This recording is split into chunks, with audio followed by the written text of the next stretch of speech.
punctuation, dashes, double dashes, ellipses, dot dot dot, or dot dot dot dot. This is something that really trips people up when they're writing scripts. So in this video, we're going to cover how to properly use dashes and ellipses, not just so that your formatting is correct, but so that you convey the right emotions through the punctuation that you use.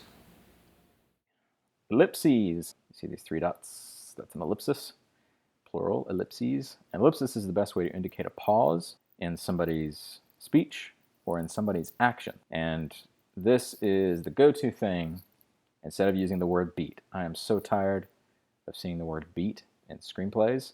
You'll see it even in between, like in the middle of someone's dialogue. They'll say something, and then as a Riley, it'll say beat, and then it'll have another part of their line. No, just have them pause with an ellipsis. That's so much better than writing beat. You're always going to use 3 dots, 3 periods for a pause. Never use 2.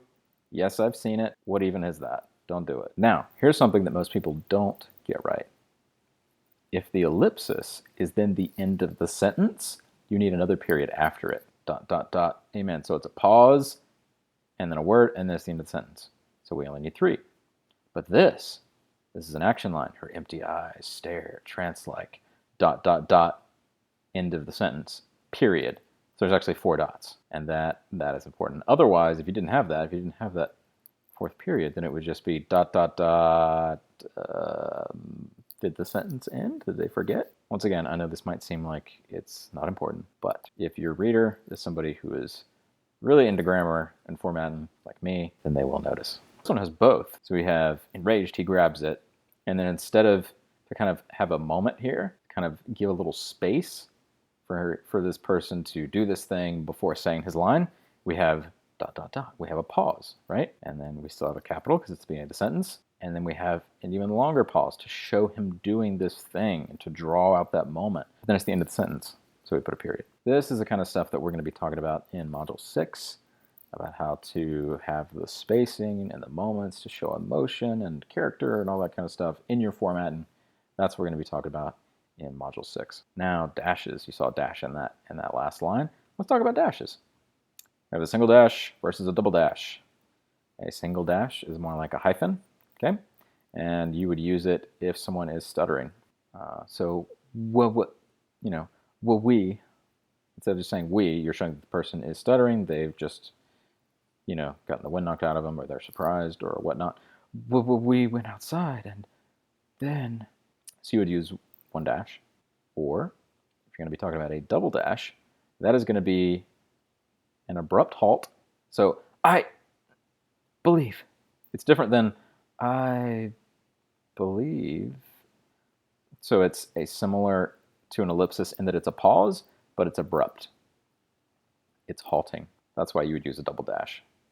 And you're not going to have letter, dash, dash, letter. You're going to have letter, space, dash, dash, space, letter. Okay? Make sure you have those spaces in there. All right? Here, you don't have spaces. I guess you could if you wanted to, but I usually don't put it. But if you're using double dash, which is kind of like the screenplay version of an M dash, then yeah, definitely have spaces around it.